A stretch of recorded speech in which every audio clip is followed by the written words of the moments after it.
YouTube, it's Urgo, and it's day 2 of the Internet Summit, and a very rainy day at that. Just headed into the convention center way too early in the morning. It's not even 8 o'clock yet. I'm not normally up this early, so let's just say that it's lucky that I made it out of bed and I'm making it in right now. Let's go. Big shout out to Tesla Autopilot for driving while I'm sleeping today, because I am super tired. It's doing this. I'm not doing this. It's speeding up, slowing down. Nap time.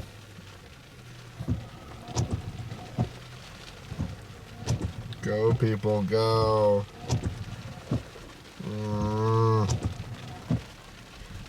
There you go. Good job, people. It's just speeding me right back up. Alright, I'm gonna go take a nap. I'm not really gonna take a nap. I wish I could, but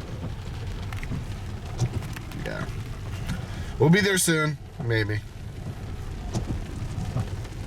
Not if those brake lights keep going on. Everyone who saw Minority Report remembers 2 things in that movie. This interface, we can't wait for that crap. That's why iPads exist. Well, at least we can still touch the glass for now, right? So someday we're going to be able to do this in the air and look even stupider than Google glasses.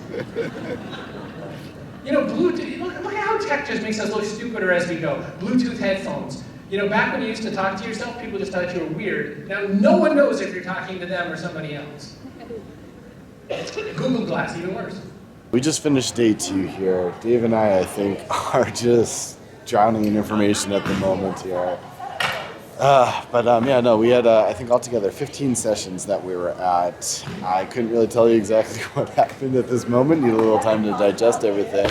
I know what happened at the last part of the show. There was a lot of broken, awesome slides. That's true, yeah. Chris Bergen was the last keynote here. His presentation had some issues. Marketing is losing sight of people in front of us, and that's a problem to me. That is not my graphic.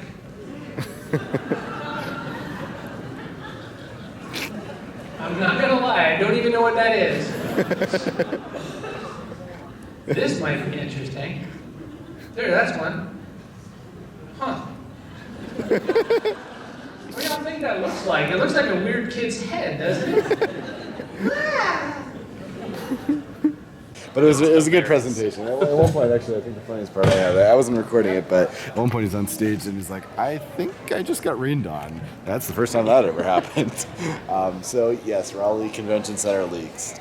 Anyway, I got a couple of clips here of things that happened. We'll just sort of end this vlog with those. The internet started with the Kim Kardashians of the world, and now they've transcended where you don't have to do something that you blush about to your mom to actually become an internet star.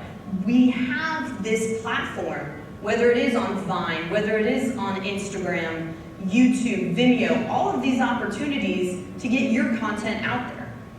And what's so interesting about this, there's now talent agencies that just handle internet stars.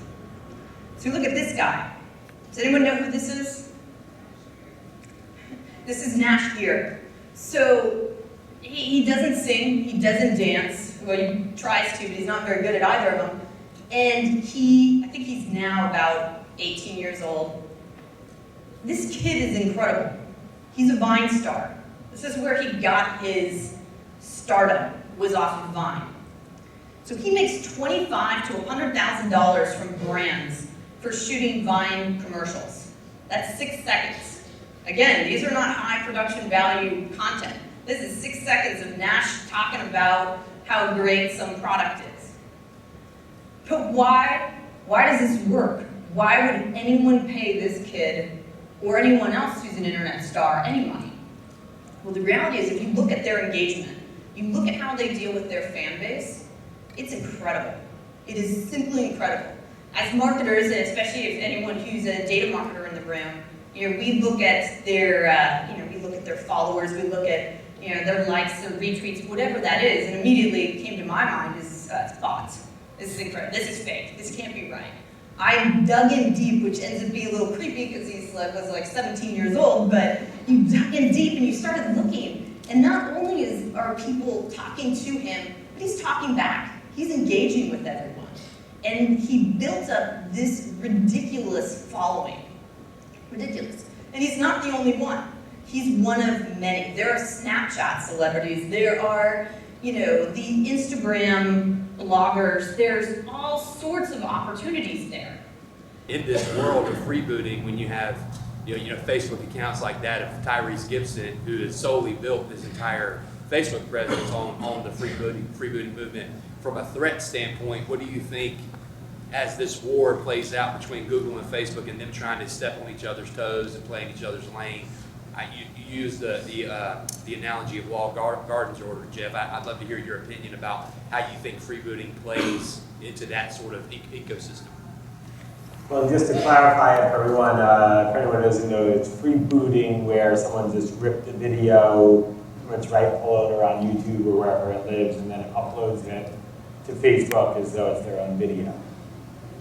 Yeah, so I think I think in some respects, Facebook builds sort of that quick, fast model, and they come back and figure those things out. Because we have to, if you look at YouTube from around 2007, the WWE was my client, and people were just uploading WWE content left, right, and center. And Vince McMahon was like, hey, I don't like this because it's all copywritten material, but I'm willing to work with Google to figure out a rev share model. I think ultimately that's where Facebook's going to have to go as well, because you just can't have a wild, wild west. There's no monetization for them by doing that. Ultimately, copyright law, someone is going to come in and say, you know what, you've got to find a way to take all this down, which is similar to what the WWE did. And ultimately, Google had systems back in 2007 and 2008 that allowed them to figure out, hey, that has to come down from that account because that's not the proprietary owner.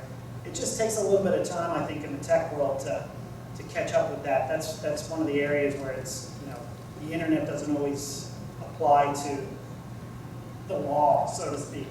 That's what makes it fascinating. But I think that's where they'll eventually go. I think right now I heard that they're trying to get people who, similar to what Google did, hey, come on board our platform and become sort of a content creator, and we'll figure out monetization models. And I think there's a whole bunch of areas there. But the way to battle it now is, upload on both platforms before someone can freeboot. Because I think some of the things that are happening is, unless you have an agreement with Google, it's best to use both platforms just so that you can be that, people are always going to do that, but at least your video's there, and you can at least say, hey, we're the rightful or original owner.